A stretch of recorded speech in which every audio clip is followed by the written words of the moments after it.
आज है नवरात्रि का फर्स्ट डे। इस दिन व्रत भी होता है, तो मैंने यहाँ पे क्या क्या तैयारियाँ की थी व्रत के लिए और किस तरीके से मैंने पूजा की। उससे पहले कलश स्थापना वाले दिन मैंने क्या क्या किया, तो चलिए देखते हैं।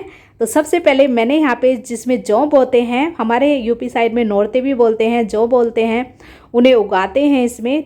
और ये साल भर रखना होता है। ये जो बर्तन जिसमें हम जौ उगाते हैं, इसे फेंकना नहीं होता है, बहुत ही संभाल के। तो मैंने सोचा क्यों ना इसे डेकोरेट कर लूँ, तो अच्छे से मैंने इसे पेंट किया पहले। और जो भी मेरे मन में डिज़ाइन आ रहा था, मैं फटाफट से इसे करती गई। और इस तरीके से करने के बाद बहुत ही सुंदर, बहुत ही अच्छा लगता है, आप देख सकते हैं। और मतलब कोई भी फेस्टिवल आता है, कुछ भी होता है, अपनी क्रिएटिविटी दिखाना, उस टाइम पे कुछ ना कुछ नया करना। पैसों से तो हम खरीद सकते हैं, लेकिन खुद से करने की अलग ही बात होती है। तो ये देखिए, कुछ इस तरीके से ये सज के तैयार हुआ और मुझे बहुत ज़्यादा खुशी हुई। थोड़ा सा इसमें मेरे बेटे ने भी किया था और बहुत ही सुंदर लग रहा था। और इस तरीके से थोड़ा थोड़ा इस तरीके से डेकोरेट करके रखो, कुछ चीज़ें अच्छे अच्छे से करके रखो तो बहुत ही अच्छी लगती हैं। जिस दिन नवरात्रि का फर्स्ट डे होता है, उससे एक दिन पहले शाम को कलश की स्थापना करते हैं। तो मैं वही उसी की तैयारी यहाँ पे शुरू कर रही हूँ। तो माता की चौकी के लिए मैं यहाँ पे दरबार बना रही हूँ। दरबार बहुत बड़ा नहीं, लेकिन हाँ, चौकी यहाँ पे स्थापित कर रही हूँ। इसके लिए पीछे के बैकग्राउंड के लिए मैंने कैरम बोर्ड ले लिया था और उस पर इस तरीके से एक मेरे पास ये दुपट्टा था और नवरात्रि के टाइम पे बहुत ही अच्छा लगता है, तो मैंने पीछे का बैकग्राउंड इसी से बना दिया। और नीचे आसन के लिए मेरे पास ये वाला कपड़ा था, बहुत ही सुंदर, बहुत ही एक डिफरेंट सा कलर है ये, तो मैंने इसे लगाया माता के लिए। जो माता इस पे स्थापित होंगी, विराजेंगी, तो बहुत ही सुंदर लग रहा था।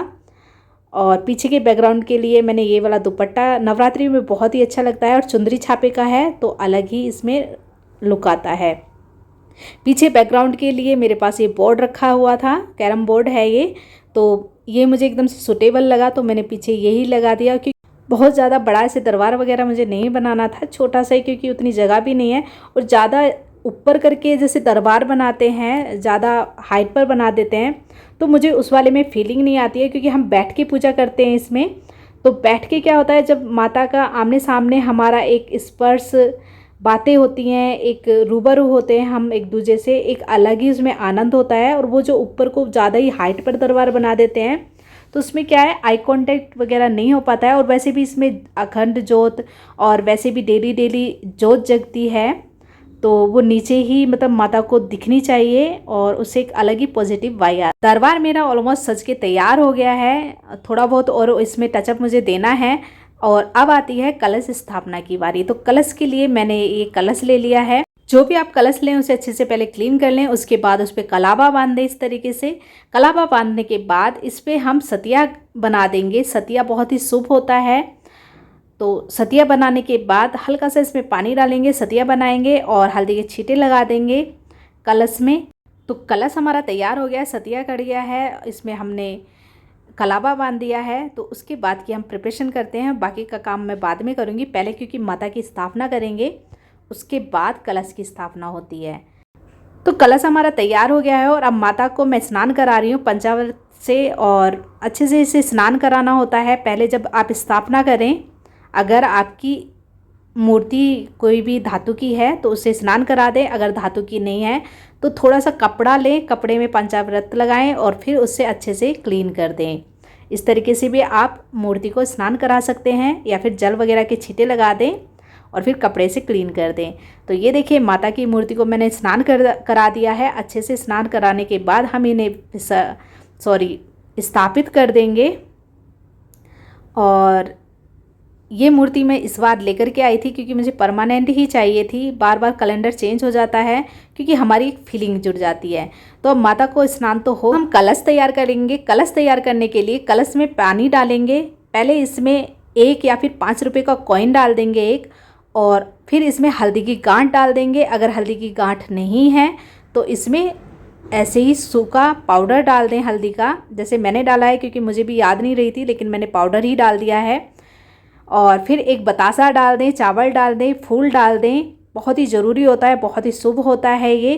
फिर हल्दी के छींटे लगाएं, नारियल पे चुंदरी उड़ा दें, नारियल पे अच्छे से चुंदरी पहना दें। गंगा जल भी डालना है इसमें।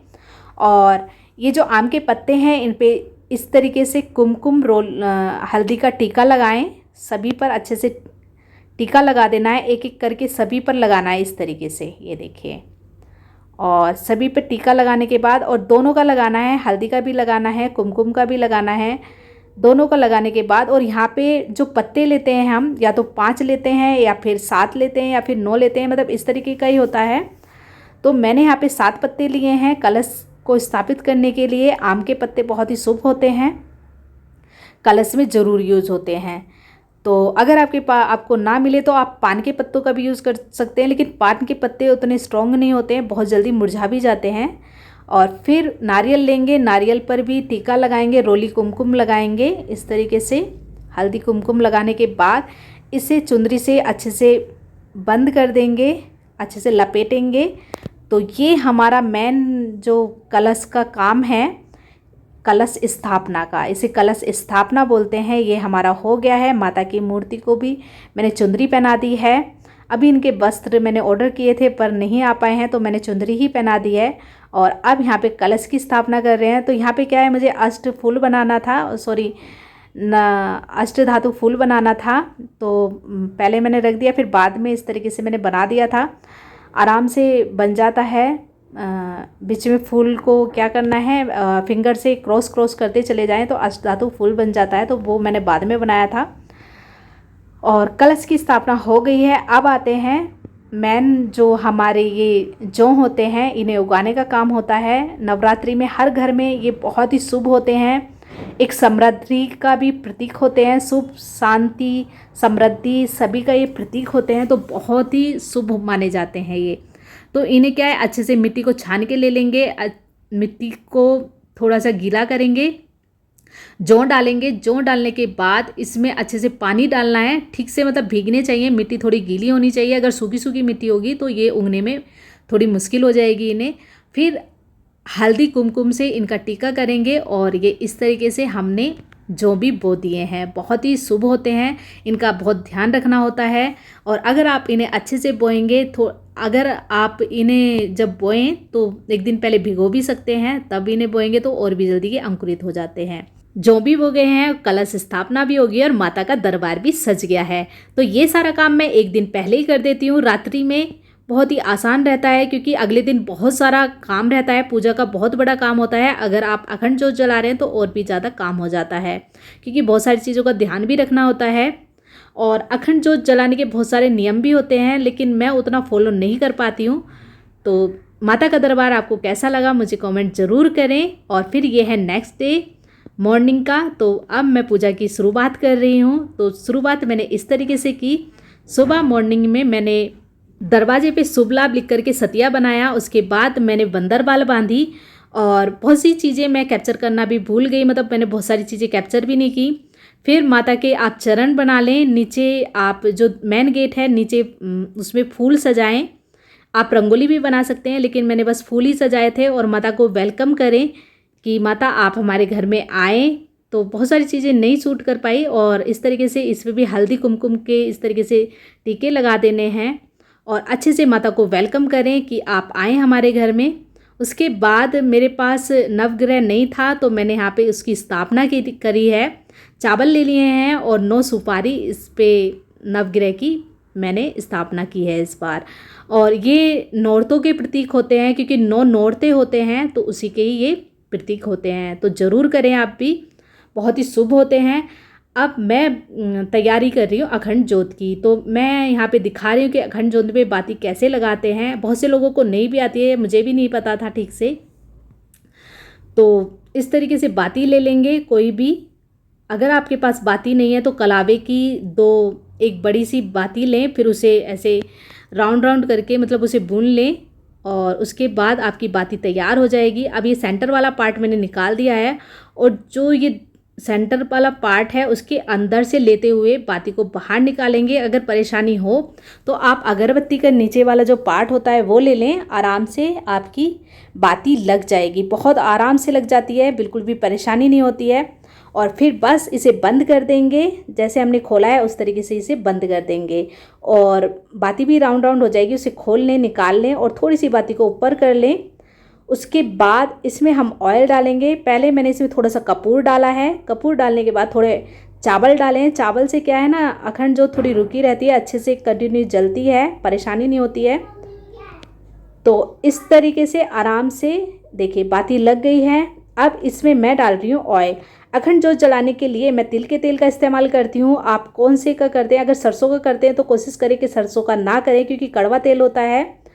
तो अखंड जोत तिल के तेल में जलाएं या फिर घी में जलाएं। घी तो बहुत बोलते हैं, अगर सामर्थ्य है तो बिल्कुल जला सकते हैं, अगर नहीं है तो कोई बात नहीं, लेकिन तिल का तेल का इस्तेमाल करें, कोशिश करें।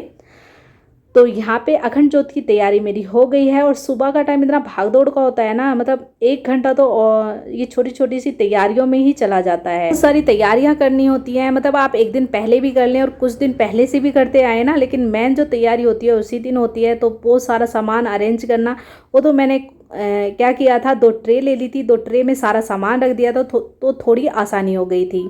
वरना तो आप अलग अलग सामान रख दे तो बड़े मुश्किल हो जाता है। तो एक दिन पहले आप भी कोशिश करें, कोई भी फेस्टिवल हो, कुछ भी हो, एक साथ सामान को रख दें। तो इस तरीके से मेरे बच्चों ने भी पूजा की और हमने पूजा करनी स्टार्ट करी। और काफ़ी कुछ करना होता है पूजा में, बहुत लंबी पूजा होती है, सब कुछ इकट्ठा करना, फल फूल, और माता को अच्छे से आप भी फल फूल चढ़ाएं, क्योंकि 9 दिन रहते हैं ये, उन्हीं का ही हमें दिया हुआ है। कोशिश करें मतलब जितना भी अच्छा सा अच्छा उनके लिए हम कर सकें।